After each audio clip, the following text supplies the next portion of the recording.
So far we have seen what is meant by frame allocation, right? Frame allocation is nothing but number of frames which are allocated to a particular process, and it will vary depending from one process to another process, which means some processes may need more number of frames, whereas some processes may need only lesser number of frames.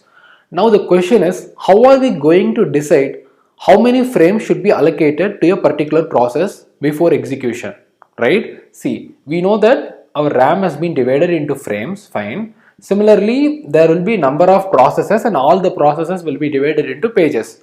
Now I have told that for every process we decide some number of frames, which means that process can use only those frames and it cannot use some extra frames. That is what we mean by frame allocation, right? Now the question is, how are we going to decide the number of frames which should be given to a particular process? See, one thing you need to understand is we cannot exactly tell how many frames a particular process may need, right? Why? Because it really depends on execution. Only during execution we will come to know the number of frames a process may need, right? But before execution we cannot exactly say how many frames a particular process may need. So one thing is for sure, we cannot exactly tell the number of frames a process may need during execution. So the only way possible here is prediction, which means we will try to predict the number of frames which should be allocated to a particular process, right? See, and one more thing, prediction will not be correct always, but we try to get the maximum accuracy as much as possible by using simple logic, okay? Fine. Now how can we decide the number of frames which should be allocated to a particular process? Further, there are various methods we are going to see one by one. One thing is nothing but equal allocation. Equal allocation is very simple, okay? This is not the best method. Anyway, let's see this. What is meant by equal allocation is divide all the frames which are available among the number of processes which are available. See, let us assume we have say 4 processes, P1, P2, P3 and P4, and let us assume the number of frames which are free at this point of time in the RAM is 40, right? Which means 40 frames are free. See, there are a number of frames. Let us assume we have a lot of frames in our RAM, fine, and let us assume that as of now only 40 frames are free in the RAM. Now what we will do is, what equal allocation says is, you divide this 40 frames among the number of processes which are readily available right now. We have 4 processes, right? So what we do is 40 divided by 4 is nothing but 10. So we allocate 10 frames to every process, which means 10 frames will be allocated to P1, 10 frames will be allocated to P2, 10 to P3 and 10 to P4.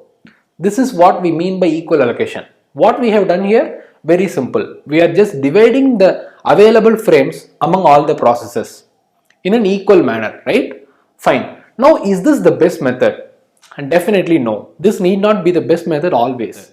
See, one thing I can tell you is we have allocated 10 frames to every process, right? Without actually looking into the process. We have not decided depending on the size of process or some other parameter, right? We are blindly dividing the total number of frames which are free among all the processes which are available, right?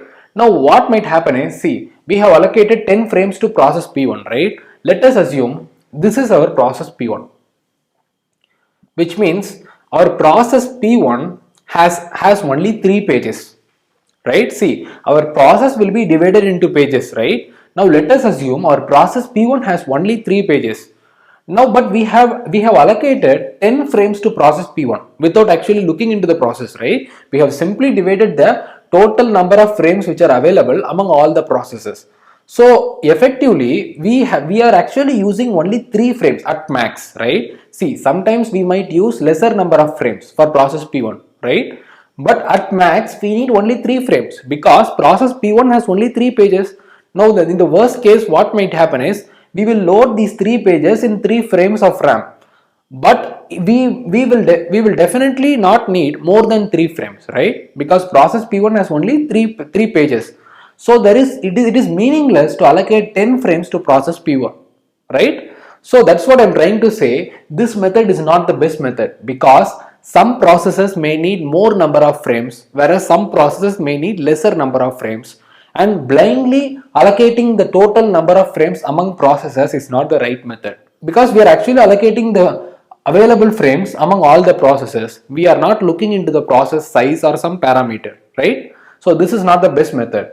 Fine. Now the next method is allocation based on process size, which means we are going to allocate the number of frames to a particular process depending on the size of the process, which means we are going to allocate more frames to bigger processes, whereas we are going to allocate lesser number of frames to smaller processes, right? That is what we mean by allocation based on process size.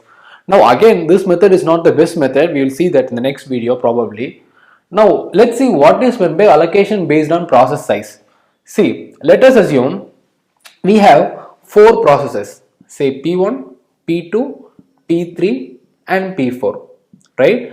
Now let us assume that process P1 has 5 pages, process P2 has 3 pages, process P3 has 2 pages, whereas process P4 has 10 pages, right? This is how, see what is meant by pages, you know that our process will be divided into pages. Here our process P1 has 3 pages, right? Let's forget this. Let's forget about these things. Let us assume this is the scenario. Our process P1 has 5 pages, P2 has 3 pages, P3 has 2 pages and P4 has 10 pages. Now again let us assume that the total number of frames which are free at this point of time is 40, which means we have 40 frames which are present in the RAM which are free, which means they are not allocated to any process. Now what we will do is, see, 5 divided by 5 plus 3 plus 2 plus 10 into 40, right?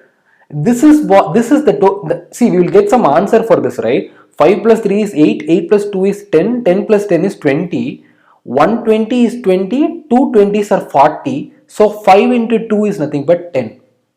So 10 frames will be allocated to process P1, okay? 10 frames will be allocated to process P1. Again, this is not the best method. Why? Because process P1 will need has only 5 frames, right? Process P1 has only 5 pages, right? So it doesn't need more than 5 frames in our RAM. But still what we are trying to do is, we have a total of 40 frames in the RAM which are free. We are actually deciding the number of frames for a particular process depending on its size, right? So this is the total number of frames which will be allocated to process P1. The number of frames which will be allocated to process P2 is again simple. 3 divided by 5 plus 3 plus 2 plus 10 into 40. This is the total number of frames which will be allocated to process P2, right? See, this is so simple, right? This is 20, 120 is 20, 2 20s are 40, 3 into 2 is 6. 6 frames will be allocated to this. Similarly, for process P2, we will be allocating 2 into 2, 4 frames, right? Similarly, for process P4, we will be allocating 10 into 2, which is 20 frames. See, it is exactly how I computed 4. It is simple. 2 divided by 5 plus 3 plus 2 plus 10 into 40, right? This is a fraction, right? See, what is meant by 5 divided by 5 plus 3 plus 2 plus 10? This is the total number of frames. This is the total number of pages. This is the number of pages of process P1, and this is the total number of frames which are free, right? By using this is the fraction of frames. This is the fraction of frames which should be given to a particular process, which should be given to process P2, right? So similarly, we can also compute for process P3 as well. 2 divided by 5 plus 3 plus 2 plus 10 into 40. Similarly, for process P4, it is 10 divided by 5 plus 3 plus 2 plus 10 into 40, right? So we will get 20 as the answer. Now in case if you add all these things, what will happen? 20 plus 10 is 30, 36, 40. So we got 40, right? So we are allocating this 40 free frames. See, we have a total of 40 frames in our RAM, right? Which are free. That is what is our assumption. Now we have divided this 40 frames among all the available processes, right? In case if you add all these things, we are getting 40. So effectively what we are doing is, we are dividing the available frames, free frames, among all the processes depending on the size of a particular process, right? See, what we were doing for equal allocation, we were dividing the available frames among all the process in an equal manner. Whereas here we are dividing the available frames among the processes depending on process size. Definitely this method is better than this method, right? Here we are not actually taking any parameter into consideration, right? We are not taking the process size or any property of a particular process. We are not even looking at the process. We are simply deciding blindly. We are simply dividing blindly of all the frames, right? We are simply dividing the frames blindly among the available processes. So equal allocation is not the best method. Whereas in allocation based on process size, we are deciding based on the size of a process. Again, this is not the best method. We still have a better method than this. Okay, we will see that.